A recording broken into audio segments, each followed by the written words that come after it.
c'est la question, c'est la première question. Et il y a une question qui est la conséquence de cette question. Une autre question qui est la conséquence de cette question, c'est pourquoi avoir frappé les dieux d'Égypte? Parce qu'il croyait alors cet animal en fait. Il faisait la Vodazara. Il faisait la Vodazara. Mais on nous dit bien dans le Midrash que lorsque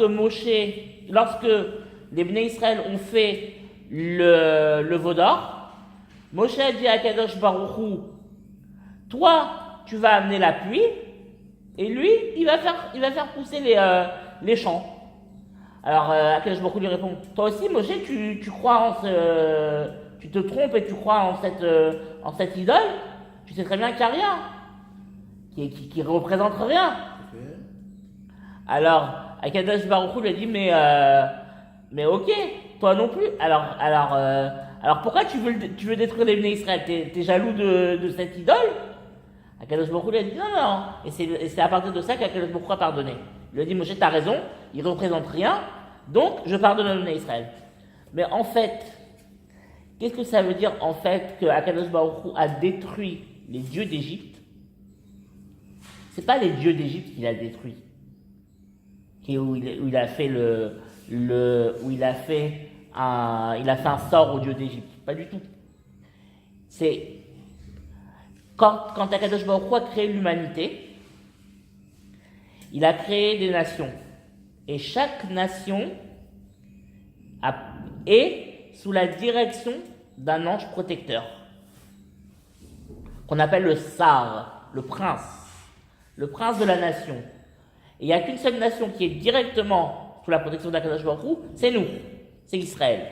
Alors qu'est-ce que ça veut dire qu'Akadosh Baruch Hu il a jugé les dieux d'Égypte? Ça veut dire qu'il a jugé le Sar, l'ange protecteur d'Égypte, et qu'il a descendu de son niveau. Parce qu'il a laissé faire parce qu'il a laissé faire les Égyptiens, donc il a descendu de son niveau et il l'a détruit. Quand est-ce qu'il l'a détruit? Quand est-ce que Akadosh Baruch Hu a réalisé cette chose-là, cette destruction du Sar? Au moment, il a commencé par les idoles, c'est-à-dire par les représentations terrestres le soir de Makat Bechorot, c'est-à-dire le 14 Nissan, mais il a terminé par le Sar, par l'ange, le jour où les Égyptiens ont été plongés dans la mer. C'est-à-dire 7 jours plus tard.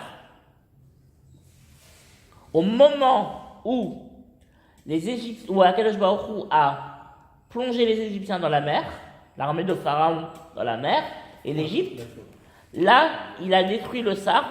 Qu'est-ce que ça veut dire en fait il a détruit le Sar?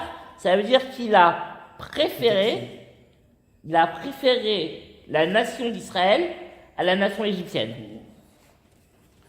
Beyad Chazaka, Zoa Dever, Kemoshe Nehemar, Ineyad Hashem Oya Bemiknecha, Sharbasade, Basusim, Bachamorim, Bagemanim, Babakar, Uvatson, Dever Kaved Meod. Alors, le texte nous dit que Akadosh Baruch Hu nous a libérés par une main forte. Ou Bizroa Netouya par un bras étendu. Ou Mora Yadol avec des grands prodiges. Ou Otot avec des signes.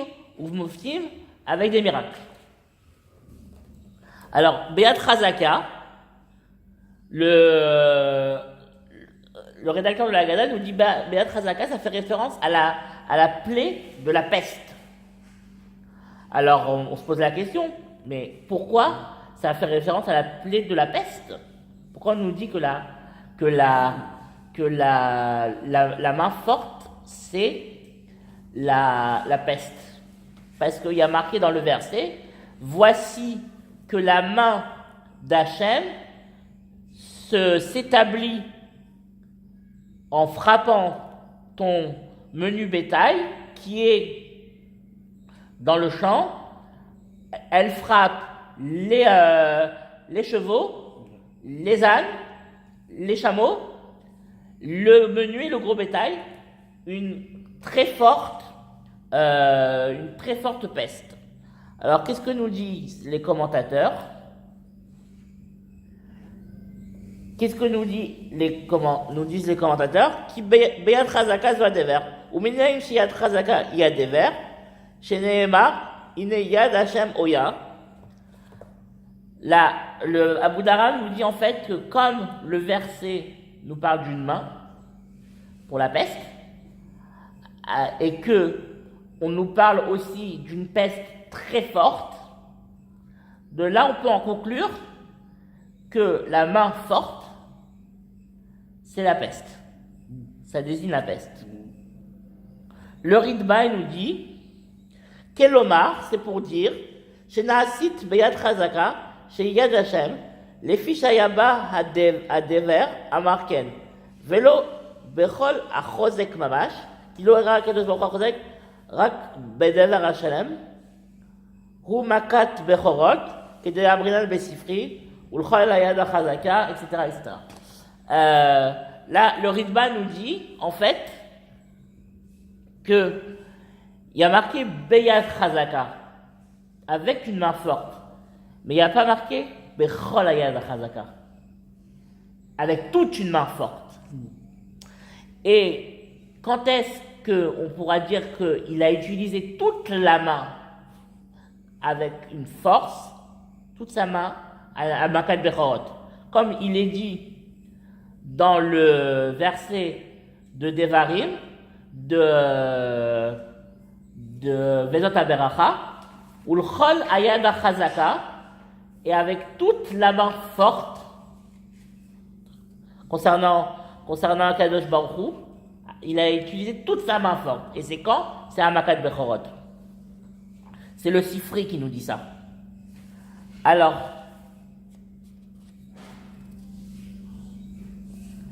et quand on nous dit, et le Tashbetz nous dit, qu'est-ce que ça veut dire Yad Chazaka? C'est en fait, on nous parle dans les Bikurim de Yad Chazaka, c'est le Dever, à cause du verset. Ou Bezouan et Touya, c'est avec un bras étendu, Zo Acherev, comme c'est le glaive, comme il est dit dans Divrei Hayamim, Vecharbo sheloufa bayadon et Touya al Yerushalayim, et son glaive est dégainé dans sa main, étendu sur Jérusalem. Ok. La madnou qui n'est tout là, Neymar à la Kherev. Avalomat sinou bemakot Mitzraïm, chez Niskar baem Kherev. Venirez chez Niskar bema chamrou les pharaons, pas nifgaenu badever, obecherev. Pas nifgaecha, ya lolomar. Et là, chez Mipnekwa d'Amalchut, Amar pas nifgaenu. Imken matsinou bemakot Mitzraïm, chez Apradim, la vie alem Kherev. Alors, on a un problème. On nous dit, c'est le Tashbetz, Rabbi Shimon Metzemach Duran qui pose la question, il nous dit, le rédacteur de la Haggadah nous dit que le bras étendu, ça désigne un glaive. Et il nous rapporte un verset dans Divrei Hayamim qui nous parle d'un glaive dans une main étendue. Mais, nous dit le Tashbetz, mais on ne parle pas, il n'y a aucune plaie d'Égypte qui mentionne un glaive. Alors, pourquoi tu me donnes cette preuve? Alors, il nous dit, lorsque Moshe Rabbeinu est parti la première fois après le buisson ardent, est parti voir Pharaon, il lui a dit, laisse sortir les béné Israël de peur que Akadosh Baruch Hu nous frappe, entre guillemets, te frappe, parce qu'on peut pas être direct avec le roi, ça se fait pas. Donc, nous frappe par la peste et le glaive. Donc, c'est de ce glaive dont on parle. Ok. Abu Dharam nous dit, ou bizroan et tuyaz zachrev, shel makat bechorot, Neymar, les maquets Israël bifrorehem, Mideka Amar Bifrorehem, Melamed, Shekamu Abechorot, Al Mitzrayim Lorgam, Kedosh Yotziu Et Israël Mitzocham, Belel Makal Bechol, Uminaim, Shezroa Netuya Wacherev, Shenemar Vecharbo, etc., etc. Alors, Abu Dharam nous dit, c'est quoi ce kherev, ce glaive? Il nous dit quelque chose d'extraordinaire, quelque chose qui n'est pas connu de tout le monde. Le Midrash nous dit que lorsque Akadosh Baruch Hu a dit à Pharaon, a annoncé à Pharaon par l'entremise de Moshe qu'il y allait y avoir la mort des premiers-nés, le Makat Bechorot, la veille du 14 Nissan, tous les premiers-nés d'Égypte ont été voir Pharaon et ils lui ont dit tu dois laisser partir les Bnei Israël aujourd'hui même, maintenant, parce qu'on ne veut pas mourir. Pharaon leur a dit ne considérez pas Moshe, c'est un menteur, il va rien avoir. Je vous garantis qu'il va rien avoir. Les premiers-nés d'Égypte n'ont pas cru Pharaon, parce qu'ils savaient que Moshe il avait déjà montré la puissance d'Akadosh Baruch Hu et pendant les 9 premières plaies, et parmi tous les prodiges qu'il avait fait, donc avec tous les prodiges qu'il avait fait, donc les premiers-nés égyptiens ont commencé à avoir peur. Alors qu'est-ce qu'ils ont fait pour essayer de faire plier Pharaon? Ils ont pris chacun un glaive et ils sont allés dans toutes les villes et dans toutes les maisons, dans toutes les rues. Ils ont fait un massacre. Ils ont commis un massacre. Le Midrash nous dit qu'il y a eu 600 000 personnes qui sont mortes. Par le même nom que les Béné Israël. 600 000 Égyptiens qui sont morts la veille de Makat Bechorot. Pharaon, malheureusement, n'a pas plié. Et il y a eu Makat Bechorot. Et on est sorti le 15 Nissan au matin. Et donc, nous dit Abu Dharam, c'est quoi ce glaive dont on nous parle dans la Haggadah? Ce glaive, c'est le fait que les premiers d'Égypte ont tué les Égyptiens par le glaive. Ok. Donc on continue. Uvora Gadol, et par une grande terreur, un grand prodige, une grande terreur, Zogilui Shechina, c'est le dévoilement de la présence divine, comme il est dit, chez Nema, comme il est dit, Ho Anissa, est-il possible que un Dieu vienne prendre un peuple du sein d'un autre peuple avec des grands prodiges, des grands signes, avec des signes, des prodiges, des miracles, de la guerre, une main forte, un bras étendu, et des grandes peurs, comme a fait pour vous Hachem, votre Dieu, en Égypte devant vos yeux. Qu'est-ce que ça veut dire ici, nous dit le verset? C'est quoi Mora Gadol? Une grande peur, une grande terreur, un grand prodige. C'est le dévoilement divin. Alors, comment on peut dire que c'est le dévoilement divin? Ça a pas la même, la peur et la terreur. Ça n'a aucun rapport avec le dévoilement divin. Alors le Tashbetz nous dit la chose suivante. Il nous dit que le mot Mora, le fait la peur, la terreur, c'est le même que la chose Reya, le fait de voir. Ve'eno mishoresh yareh,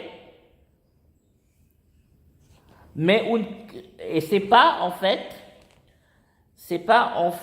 que ça ne vient pas du shoresh de la racine avoir peur, mais de la racine voir. Mais unkelos, lui, et en plus unkelos, lui quand il traduit mora, la peur, à chaque fois qu'il traduit mora, le mot mora, il le traduit par la vision. Kilo amilot shem alulot les tralef. Parce qu'en fait, en grammaire, on peut faire des interchangements entre les lettres de certaines racines qui sont pareilles. Ok? Donc c'est pour ça qu'on parle de gilouï, le fait de dévoilement. Ça, c'est ce que nous dit le Tashbet.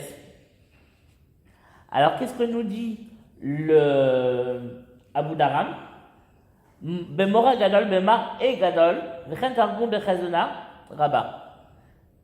Et le Abu Dharam nous dit la même chose, qu'on parle ici d'une vision prophétique, d'une vision, et non pas de quelque chose qui fait peur. Non, de pas quelque chose qui fait peur, de pas d'une terreur. Et on peut dire en fait que c'est ce que nous dit en fait ici le Ritba, mais je vais essayer de rallonger ce que nous dit le Ritba. Le Ritba nous dit que cette peur, c'est le dévoilement divin. Il nous dit pas comme les autres, il nous dit c'est une peur et c'est le dévoilement divin. Comment on peut considérer cette peur avec le dévoilement divin à l'Égypte? Le Rabbi Yehuda Ashkenazi nous dit la chose suivante. Il nous dit à Kadosh Baruch Hu, quand il a créé le monde, il a créé par 10 paroles, mais ces 10 paroles ont fait en sorte que le monde devienne autonome. Et on fait en sorte que le dévoilement divin ne soit pas éclatant et ne soit là que pour les personnes qui désirent avoir ce dévoilement. Les personnes qui cherchent qui cherchent le dévoilement divin. Mais le monde, d'une certaine manière, il cache Akadosh Baruch Hu. En effet, dans le Zohar, on nous dit que le Olam, le monde, c'est Milachon Erelem qui veut dire caché. Donc, Akadosh Baruch Hu a créé 10 paroles, a créé le monde en 10 paroles, c'est-à-dire il a créé 10 caches, 10 écrans pour le dissimuler, pour dissimuler sa gloire aux hommes, afin que l'homme puisse être autonome et ne puisse pas à chaque fois avoir besoin d'Akadosh Baruch Hu pour chaque chose dans la vie, mais puisse prendre ses décisions lui-même. Ok. Mais il a fallu à un moment donné que Akadosh Baruch Hu se dévoile. Alors comment il a fait pour se dévoiler? Il s'est dévoilé à la puissance économique de l'époque, économique, culturelle de l'époque, était l'Égypte. Et pour se dévoiler, comme il a fait 10 écrans, il fallait faire des trous dans ces écrans. Et donc il a fait 10 plaies, 10 miracles pour se dévoiler. Mais comme l'Égypte n'était pas au niveau pour recevoir le dévoilement divin, ces 10 miracles se sont transformés en 10 plaies, afin que l'Égypte puisse recevoir la lumière divine, mais selon son ustensile. Et en plus, pour les punir aussi. Alors, je terminerai parce qu'il est 11 heures. Je terminerai par quelque chose d'extraordinaire. On nous dit ici que Akadosh Baruch Hu a pris un peuple du sein d'un autre peuple. La Kachatlo Goy, Mikerel Goy. Ça veut dire que nous étions au sein de l'Égypte. C'est-à-dire que l'Égypte était notre mère porteuse. Et donc, que Pessah, c'est la naissance du peuple juif. Et notre maître Sidefrej, Alimi, Zichron Libracha, avait l'habitude le soir de Pessah de chanter les piyutim de la Brit Mila. Parce qu'il disait que Pessah, c'était le jour de la naissance du peuple juif. Je te remercie beaucoup d'avoir été là. Merci beaucoup. Et donc la semaine prochaine, comme on l'avait conclu, il n'y aura pas de cours. Il n'y aura pas de cours, on reprendra Bezrat Hashem après Pessah. Très bien. Merci à nos auditeurs.